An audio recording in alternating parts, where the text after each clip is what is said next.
په 7 ولایتونو کې د اسلامي امارت د ځواکونو زبردست عملیات. د ننګرهار ولایت کې په ډیورن فرضي کرښه د سرحدي ځواکونو لخوا د قاچاق مخنیوی او د 10 کسانو ژوندي نیول. سلامونه د نن پلس یوټیوب چینل قدرمنو لیدونکو ستړي مه شئ.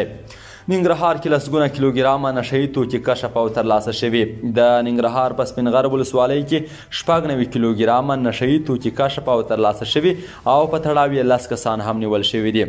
مسؤلین وایي چې یادو کسانو غوښتل دغه نشهیي توکي د ډیورن فرضي کرښې هغې غاړې ته ولېږدوي چې ونیول شول.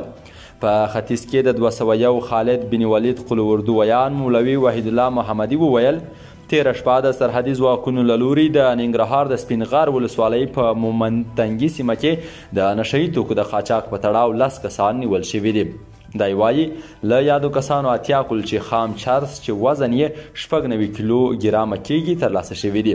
دی وایي نیول شوو کسانو غوښتل چې دغه نشهیي توکي له فرضي کرښې هغې غاړې ته قاچاق کړي خو ونیول شول.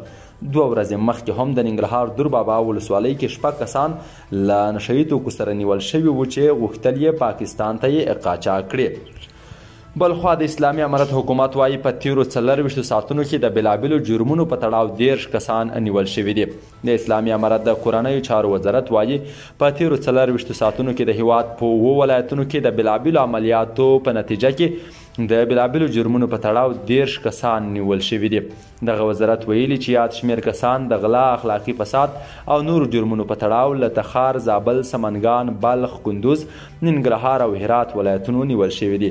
د اسلامي امارت د سریف الله امنیه قمندانۍ هم د غلا په ګډون د بېلابېلو جرمونو په تړاو د 15 کسانو د نیولو خبر ورکړی دی. د نن پلس یوټیوب چینل قدرمنو لیدونکو تازه او مهم خبر مو همدومره و. د نورو تازه دقیقو او وروستیو خبرونو لپاره د نن پلس یوټیوب چینل سبسکرایب او وڅارئ. تر بیا ښه وختونه.